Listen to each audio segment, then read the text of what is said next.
جناب عمر کا نام صرف کام نہیں، حضرت عمر کا نام انقلاب برپا کر دیتا ہے۔ حضرت عمر کا نام کفر کے ایوانوں میں جبر، ظلم، شرک کی وادیوں میں جب حضرت عمر کا نام بھی لیا جائے تو بے ایمان کانپنا شروع ہو جاتے۔ حضرت عمر فاروق رضی اللہ تعالی عنہ، حضرت عمر معمولی شخص نہیں، معمولی آدمی نہیں۔ کچھ لوگ صدیوں کے بعد پیدا ہوتے ہیں اور کچھ لوگ ایسے ہوتے ہیں جو ایک ہی بار پیدا ہوتے ہیں، ان جیسا دوسرا پیدا ہوتا ہی نہیں، دوسرا ان طرح کا پیدا ہوتا ہی۔ حضرت عمر رضی اللہ تعالیٰ عنہ جیسی شخصیات پیدا ہی نہیں ہوتی دوبارہ۔ سارے صحابہ در رسالت مآب پہ خود آئے۔ یہ وہ عظیم شخص ہے جسے اللہ کے محبوب نے اللہ سے مانگ کے لیا، کہا اے اللہ یہ مجھے دے دے، اللہ سے مانگ کے لیا ہے۔ اس لیے صوفیاء کہتے ہیں کچھ مرید ہوتے ہیں، کچھ مراد ہوتے ہیں، کچھ مرید ہوتے ہیں، کچھ مراد ہوتے ہیں۔ مرید وہ ہوتا ہے جو چل کے آتا ہے، آ کے مرید ہوتا ہے۔ مراد وہ ہوتا ہے جسے کہا جاتا ہے کہ یہ کبھی میرا بن جائے نا، یہ کبھی آ جائے نا، میرا بن جائے، اس کو مراد کہتے ہیں۔ حضرت عمر مصطفیٰ کریم کی مراد ہیں، حضور کی مراد ہے۔ اللہم اعز الاسلام بے اسلام عمر ابن خطاب، اے اللہ اسلام کو عزت دے دے، میرے عمر کو کلمہ پڑھنے کی توفیق عطا فرما دے۔ اور کیسے دعا مانگی؟ وہ یار حضرت عمر کی تو اس فضیلت کا کوئی جواب نہیں دے سکتا، میرے رسول پاک علیہ السلام سب کے لیے ہی دعا مانگتے ہیں نا، حضور کی دعا عام ہے، لیکن مصطفیٰ کریم نے کعبے کا غلاف تھام لیا اور غلاف کعبہ کو حضور نے سینے سے لپٹایا اور سینے سے چمٹا کے کہا اے اللہ میں نے تو کبھی سوال ہی زیادہ نہیں کیے، میں کرنے آیا ہوں، مجھے عمر دے دے، عمر دے دے۔ حضور نے مانگ کے لیا۔ اور پھر جب جس کو حضور مانگے اللہ سے کہ حضرت عمر رضی اللہ تعالیٰ عنہ کا آج یوم شہادت ہے، میرا تو دل کرتا تھا کہ فجر سے باتیں شروع ہوں اور سارا دن ہی عمر کی باتیں ہوتی رہیں، سارا دن جناب عمر کی باتیں، سارا دن، اس لیے کہ ذکر جناب عمر کا ہوگا پھر راضی اللہ کے رسول ہوں گے صلی اللہ، تو جاگ کے بیٹھے، خوش ہو کے بیٹھے۔ ہمارے ہاں منایا ہی نہیں جاتا، بابے اللہ کیتا ساؤن بھادروں اسو کتا تے منڈے جنوری فروری، تو اسلامی سال بھی گیا اور وہ تاریخیں بھی ساری گئیں۔ یکم محرم امت مسلمہ کے لیے بہت بڑا دن ہے، بہت بڑا دن، یہ شہادت ہے حضرت عمر فاروق کی رضی اللہ تعالی عنہ۔ یہاں چھوٹی چھوٹی باتوں پہ گورنمنٹ چھٹی کرتی پھرتی ہے، چھوٹی چھوٹی باتوں، الیکشن ہو گیا تو چھٹی، فلاں جگہ پہ تھوڑا سا کسی نے خبر دے دی کہ کوئی پریشانی ہے تو چھٹی، فلاں جگہ یہ ہو گیا تو چھٹی، یہاں تک کہ فلاں وزیر صاحب فلاں علاقے میں آئیں گے تو سارے علاقے کو چھٹی۔ اور اب تو اس سے بڑا حال ہونے لگا ہے، اگر جن لوگوں کی سندھ میں حکومت ہے ان کے لیڈر کا دن آیا تو اس دن چھٹی، اور جن کی پنجاب میں حکومت ہے ان کا دن آیا تو چھٹی۔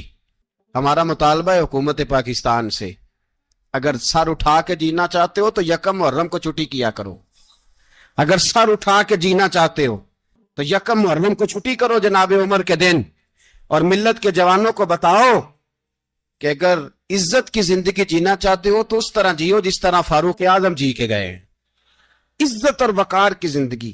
جمہوریت حضرت عمر سے سیکھنی پڑے گی، حکومت کرنے کے طریقے حضرت عمر سے، رعایا کو سیکھنا پڑے گا کہ امیر کس طرح بنایا جاتا ہے اور امیر کس طرح کے ہوتے ہیں۔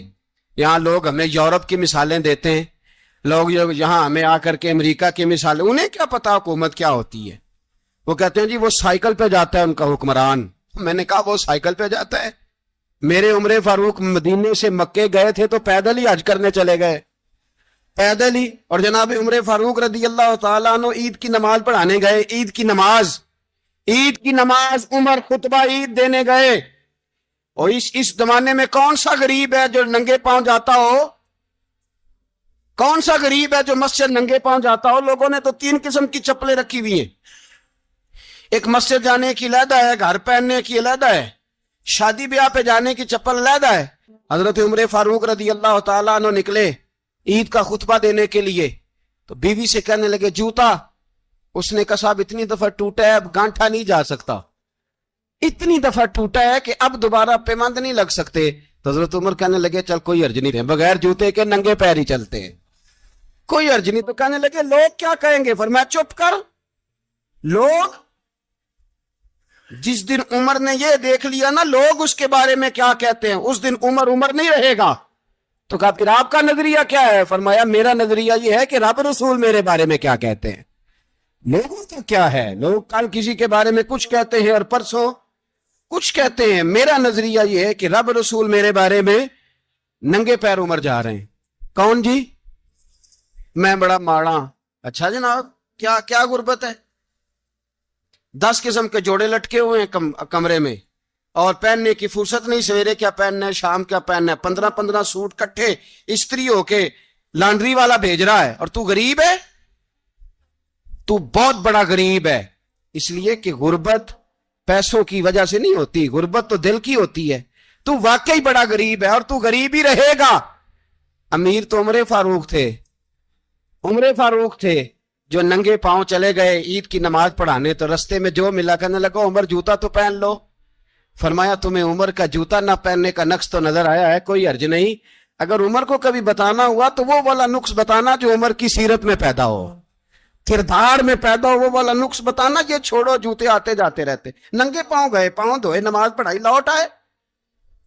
او بھائی یہاں تو ہمارا بناؤ سنگار اترنا، جتنی توجہ کپڑوں کی طرف ہے اتنی توجہ کبھی ہماری علم کی طرف ہوتی نا، جتنا ذوق شوق ہمارا بناؤ سنگار کی جانب ہے، اتنا بناؤ سنگار کبھی ہمارا اخلاقیات کی جانب ہوتا تو معاملات بڑی حد تک سنورے ہوئے ہوتے۔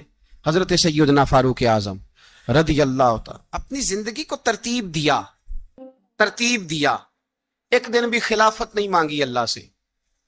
حضرت عوف بن مالک اشجعی ایک صحابی ہیں، حضرت عوف بن مالک رضی اللہ تعالیٰ عنہ فرماتے ہیں کہ جناب ابو بکر صدیق کا زمانہ تھا تو میں نے خواب دیکھا، میں نے خواب میں جناب عمر کو دیکھا، اور میں نے دیکھا کہ کوئی کہنے والا کہہ رہا ہے کہ عمر وہ ہے کہ اللہ کے رستے میں کوئی اسے جتنا مرضی برا بھلا کہے یہ پرواہ نہیں کرتا۔ کس کے رستے میں؟ بولے سارے۔ اس کا مطلب ہے اللہ کے رستے میں لوگ برا بھلا بھی، قرآن مجید نے کہا وَلَا يَخَافُونَ لَوْمَةَ لَائِمٍ، کچھ لوگ ایسے ہیں جو برا بھلا کہنے والوں کی پرواہ نہیں کرتے۔ آپ یقین کریں اگر پرواہ شروع ہو جائے نا تو دین کا کام ختم ہو جائے، نہ کوئی تقریر کرے، نہ کوئی تدریس کرے، نہ کوئی پیری مریدی کرے، ختم ہو جائے اگر باتوں کی پرواہ۔ لیکن وہ پرواہ، حضرت عوف بن مالک اشجعی کہتے ہیں میں نے خواب میں دیکھا کہ عمر وہ ہے جو کسی کی پرواہ، اور دوسری بات میں نے یہ دیکھی کہ عمر خلیفہ بنے گا، اور تیسری بات میں نے خواب میں یہ دیکھی کہ عمر شہید بھی کیا جائے گا، عمر شہید بھی ہوگا۔ یہ میں نے 3 باتیں خواب میں دیکھی۔ فرماتے ہیں میں نے آ کے خواب حضرت ابو بکر صدیق کو سنائی، وہ خلیفہ تھے، وہ کہنے لگے ٹھہر جا میں عمر کو بلاتا ہوں، اس کے سامنے دوبارہ سنانا، اس کے سامنے۔ فرماتے ہیں میں نے بلایا حضرت عمر فاروق کو، آ کے بیٹھے، خواب شروع ہوا کہ ایک بات تو میں نے یہ دیکھی کہ آپ ملامت کرنے والے کی پرواہ نہیں کرتے، دوسرا آپ خلیفہ بنے گے۔ جناب عمر کہنے لگے چپ کر، ابو بکر کے سامنے ہی کہہ رہا ہے، چپ کر، خلیفہ کے سامنے ہی کہہ رہا ہے۔ تو حضرت ابو بکر صدیق کہنے لگے عمر اسے کہنے دو، مجھے لگتا ہے رب کی رضا یہی ہے کہ میرے بعد اگر مصطفیٰ کا منبر ملے تو عمر کو ہی ملے، اسے کہنے دو۔ یار یہاں تو لوگ ڈینگے مارتے ہیں، یہاں تو لوگ دعوے کرتے ہیں میرے سامنے فلانے کو بھی بٹھاؤ، فلانے کو بھی بٹھاؤ، اس کو کیا پتا، اس کو کیا پتا، یہ تو بڑکے مارنے کا دور ہے۔ حضرت عمر رضی اللہ تعالیٰ عنہ کو تیسری بات کہی، حضرت عوف بن مالک نے کہا آپ شہید کیے جائیں گے، میں نے خواب دیکھی ہے۔ نیک لوگوں کے خواب بڑی حد تک سچے ہوتے ہیں، کہا میں نے خواب دیکھی ہے۔ تو حضرت عمر کہنے لگے شہید تو دلیر لوگ ہوتے ہیں، شہید تو دلیر، جسے سارا زمانہ دلیر کہہ رہا ہے وہ اپنے بارے میں کیا کہہ رہے ہیں؟ کہتے ہیں شہید تو